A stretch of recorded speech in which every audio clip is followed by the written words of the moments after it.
Hi friends, ஒரு குட்டி mini vlog பார்த்துடலாங்களா. இந்த வீடியோ வந்து மண்டே எடுத்த வீடியோ தான். மண்டே வந்து நாங்கள் எல்லாருமா ஃபேமிலியாக லீவுன்றதுனால எல்லோரும் சேர்ந்து ஊருக்கு போயிட்டுருக்கோம். ஒரு ஃபங்க்ஷனுக்காக தாங்க போயிட்டுருக்கோம். என்ன ஃபங்க்ஷன் பார்த்தீங்கன்னா, என்னோடய மச்சான் பொண்ணுக்கு சடங்கு ஃபங்க்ஷன். ஸோ அதுக்காக தான் நாங்கள் போயிட்டுருக்கோம்.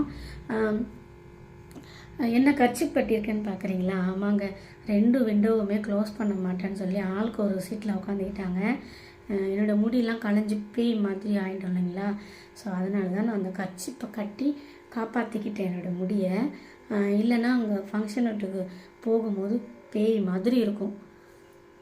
அதுக்கப்புறம் இன்னொரு டைம் நான் தலை சீவணும், அது எதுக்கு அப்படின்னு சொல்லி கர்ச்சிப் எடுத்து நான் கட்டிக்கிட்டேங்க. அக்கா கால் பண்ணி நாள் நைட்டே கால் பண்ணி, நீ கொஞ்சம் சீக்கிரமாக வந்துடுமா, பாப்பாவுக்கு மேக்கப் போடணும், மேக்கப்லாம் நான் யார்கிட்டையும் சொல்லலை அப்படின்னாங்க.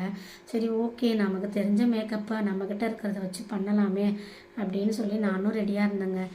நான் ஒன்றும் ப்ரொஃபஷ்னல் மேக்கப் ஆர்டிஸ்ட்லாம் இல்லைங்க, ஏதோ எனக்கு செல்ஃபாக நான் போட்டுப்பேன். அதனால அக்கா கூப்பிட்டாங்க. அதுவுமே அன்றைக்கி பண்ண முடியாமல் போயிடுச்சு. நாங்கள் ரொம்ப லேட்டாக போயிட்டோம். அங்கே போய் பார்த்தா பாப்பாவுக்கு மேக்கப்பே யாருமே போடலைங்க. அதுக்கப்புறம் பாப்பா கூட போய் ஃபோட்டோலாம் எடுத்து எனக்கு ரொம்ப கில்ட்டியாக இருந்துச்சு. அக்கா கூப்பிட்டு நம்மளால் போக முடியாமல் போயிடுச்சு அப்படின்னு. சரி ஓகே, நெக்ஸ்ட் ஃபங்க்ஷன் எதாவது வந்தால் பாப்பாவுக்கு அழகாக மேக்கப் போட்டுக்கலாம் அப்படின்னு விட்டுட்டாங்க. அதுக்கப்புறம் அவளும் கொஞ்சம் ஃபோட்டோஸ்லாம் எடுத்தா. அப்புறம் ஃபேமிலி ஃபோட்டோ எடுத்தாங்க.